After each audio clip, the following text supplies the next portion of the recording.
안녕하세요. 매일 새로운 사연을 전하는 읽어주는 사연 라디오입니다. 구독과 좋아요, 많은 공유 부탁드립니다. 오늘의 사연 시작하겠습니다. 안녕하세요. 한 입으로 두말하시는 염치 없고 뻔뻔한 시어머니와 영 끊고 살고 있는 30대 여성입니다.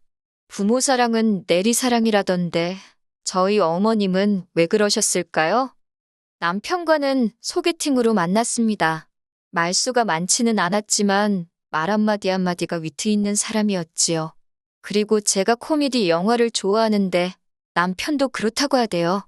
그래서인지 첫 만남부터 말도 얼마나 잘 통하던지 저희는 딱 3번 만나고 바로 연애를 시작했습니다. 그때 저희 둘 나이 28이었어요. 이후로 저희는 결혼 전 4년의 시간을 함께 보냈습니다. 짧다면 짧고 길다면 긴 그 시간 동안 남편도 저도 직장에서 어느 정도 자리도 잡았고 서로에 대한 굳은 믿음도 생겼지요. 그래서 남편이 먼저 결혼 이야기를 꺼냈을 때 그 자리에서 좋다고 했습니다. 그리고 얼마 후 양가 부모님께 인사를 드리러 가게 되었지요. 처음에 시댁에 갔던 날이었습니다. 그곳엔 어머님뿐만 아니라 신우도 있었지요. 신우는 남편보다 6살이 어렸는데 남편 말로는 애교가 많고 착하다대요. 게다가 남편하고 사이도 좋은 것 같아서 저도 신우와 친해져서 잘 지낼 생각이었어요.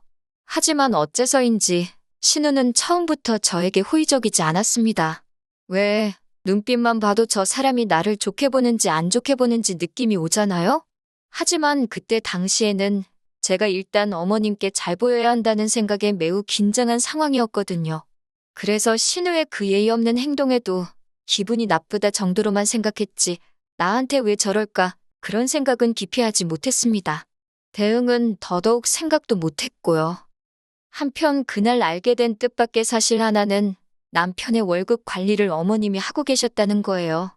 남편이 제가 어떻게 생각할지 몰라서 제가 자기를 혹시 마마보이로 볼까봐 말을 못했답니다. 그러면서 한다는 소리가 아버님이 돌아가신 이후로 어머님이 당신은 아무 쓸모도 없는 사람이라며 자책을 많이 하셨다고요. 그러다 한 번은 남편더러 당신이 월급 관리를 해주고 싶다 하시더래요. 남편은 솔직히 어머님께 맡기고 싶은 생각은 없었지만 어머님이 모처럼 의욕을 보이셨던 일이라 자기가 차마 거절하지 못했다며 그러면서 남편이 저에게 단호하게 말하대요. 결혼한 이후에는 자기 월급 관리는 무조건 저에게 맡길 거라며 그러니 이 일로 이상한 생각이나 오해는 하지 말아달랍니다. 어머님이 얼마나 모아두셨는지 아냐고 남편에게 물어보니 어머님 말씀에 의하면 1억 정도 될 거랍니다. 저는 제가 모은 돈은 8천 정도 있었고 친정에서 6천을 보태주시겠다는 상황이었고요. 하나뿐인 딸이 고생하면서 시작하는 거 보고 싶지 않다고 하셨거든요. 그래서 저희는 대출까지 받는다는 전제하에 3억으로 예산을 잡고 집을 알아보기 시작했습니다. 이후로 주말이고 평일이고 구분 없이 매일매일 발품 팔고 손품 팔기를 한 달, 다행히 저희 마음에 드는 아파트를 발견했어요. 보고 간 사람이 여럿이란 말에 마음이 급해졌고 당장이라도 계약금을 걸어야겠다 싶었지요. 그런데 그때 남편이 어머님하고 일단 상의를 먼저 해야 하지 않겠냐대요. 덧붙이기를 꼭 어머님 말씀을 따르자는 건 아니지만 그래도 상의하는 척이라도 해야 제가 어머님께 점수 좀 따지 않겠냐는데 그 말이 듣기에 좀 거북하기도 했고 마음은 마음대로 바빠서 내키지가 않았어요. 하지만 하도 남편이 저를 위해 그런다는 식으로 말을 해서 결국 남편 말대로 하게 되었습니다. 대신 저는 주말에 이미 약속이 있었기에 남편 혼자 어머님을 만나 뵙고 오기로 했지요. 하지만 남편이 어머님을 만나고 온 그날 밤, 전 정말 충격적인 이야기를 듣게 되었습니다. 저도 남편에게 전해 들은지라 정확히 어머님과 남편 사이에 무슨 대화가 오갔는지는 몰라요. 하지만 분명한 건 1억이란 돈은 없다는 사실이었지요. 그럼 얼마나 있는 거냐니까 4천 정도 있는 것 같대요.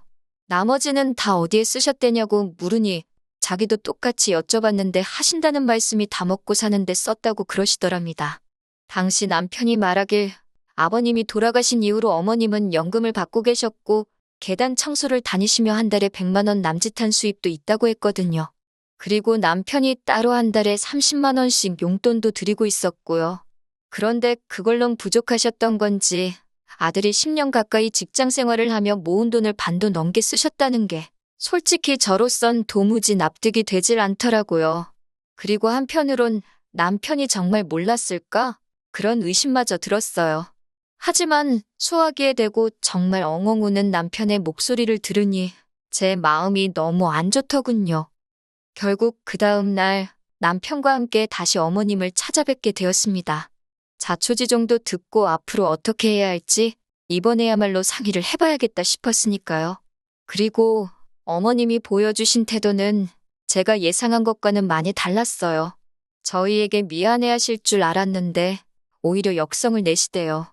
부모가 먹고 사는 게 힘들면 자식 돈도 좀 쓸 수 있는 거 아니냐며 저희가 당신을 무슨 빚쟁이 취급을 한다나 어쩐다나 시쳇말로 아주 배째라는 식으로 나오시니 남편도 저도 뭐라 할 말이 없었네요. 하지만 이내 어머님께선 어쨌든 미안하게 됐답니다. 남편이 이렇게 빨리 장가간다고 할 줄 몰랐고 언젠간 당신이 채워놓으려고 했다고요. 그러면서 기왕 이렇게 된 거 저희 집을 시댁 근처에 구하래요. 그러면 제가 직장 생활하는 동안 애는 당신이 책임지고 돌봐주시겠다고요. 하나고 둘이고 상관없답니다. 그러면서 요새 애 봐주는 사람들도 한 달에 몇백씩 줘야 한다는데 당신한테 맡기면 저희도 돈을 아낄 수 있으니 좋지 않냐고. 사실 그 무렵 제가 아는 언니 애가 어린이집을 다니다가 큰 사고를 당했거든요. 그래서 저도 당장은 아니더라도 아이를 낳게 되면 어떻게 해야 하나 고민이 많았네요. 그런데 마침 어머님께서 먼저 아이를 봐주겠다 하시니 그 제안이 솔깃하긴 하대요. 남편도 제 눈치를 살피는 것 같고 그래서 일단 생각해보겠다 했습니다. 처음 며칠 동안은 친정부모님께 말도 못하고 고민을 많이 했어요. 파혼도 생각을 안 한 건 아닌데 남편하고 사이는 좋았고 청첩장까지 나온 마당이었으니 차마 용기가 나지 않았지요. 그리고 파혼한다고 사라진 돈이 다시 생기는 것도 아닌데 이제 와서 파혼을 하는 게 의미가 있나 싶기도 하대요. 정말이지 별의별 생각이 다 들었고 머릿속에서 별의별 시나리오를 다 써봤답니다. 그러다 결국 어쩔 수 없이 친정부모님께 다 털어놓았어요. 두 분 다 화가 많이 나셨지만 그래도 친정어머니께서는 아이를 봐주겠다는 약속이 마음에 걸리시는 눈치시대요. 그도 그럴 게 저희 친정어머니는 일을 하고 계셨기 때문에 제가 애를 낳아도 도와주실 상황이 못 되셨거든요. 그래서 결국 결혼은 그대로 진행하기로 했네요. 구구절절 적지를 못해서 그렇지 정말 깊은 고민 끝에 내린 결정이었어요. 그렇게 우여곡절 끝에 부부의 연을 맺었습니다. 신혼여행은 둘 다 회사 일 때문에 휴가를 오래 낼 수가 없어서 가까운 제주도로 다녀왔어요. 여행의 마지막 날, 다음 날 바로 출근을 해야 하는 상황이라 집으로 가고 싶었지만 신우가 전화해서 한다는 말이 그래도 시댁에 인사는 하고 가야 하지 않냐입니다. 어린 신우가 그러니 너무 짜증나더라고요. 그나마 시댁이랑 저희 신혼집이랑 가까운 거리였으니 좋은 게 좋은 거다 생각하고 시댁에 들렸네요.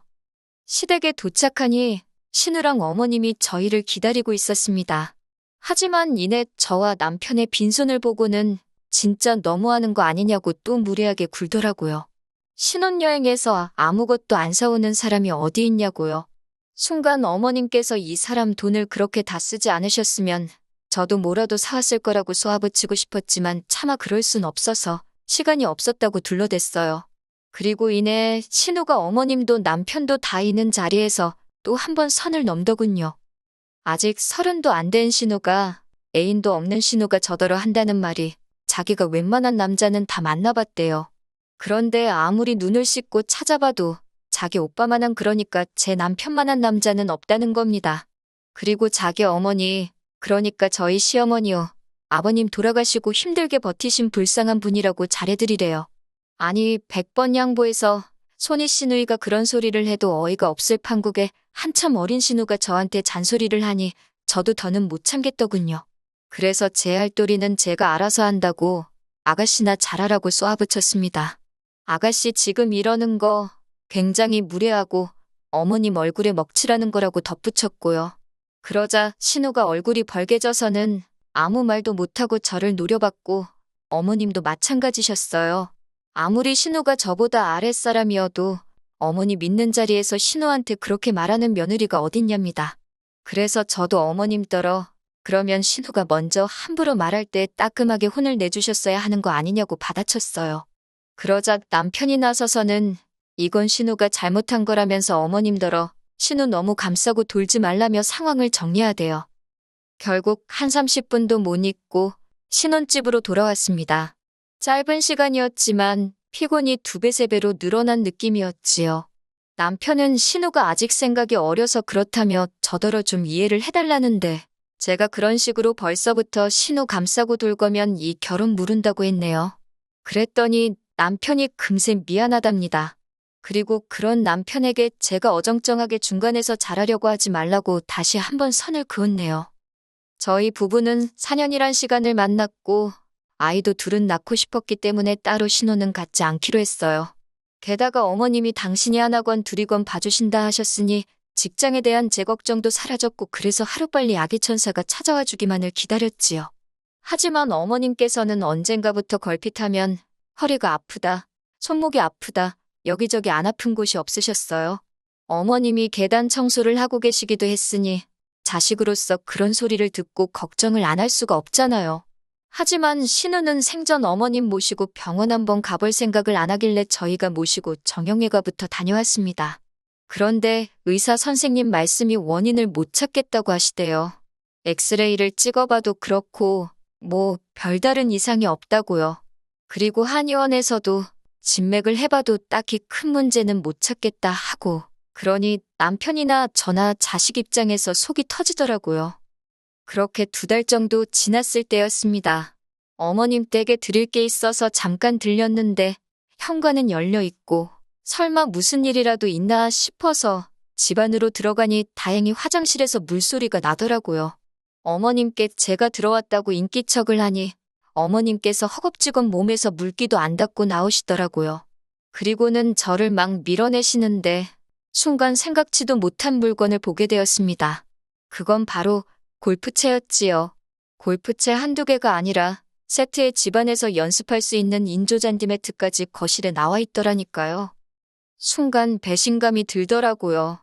저를 밀어내는 어머님을 향해 버티고 서서는 저게 다 뭐냐고 물었습니다.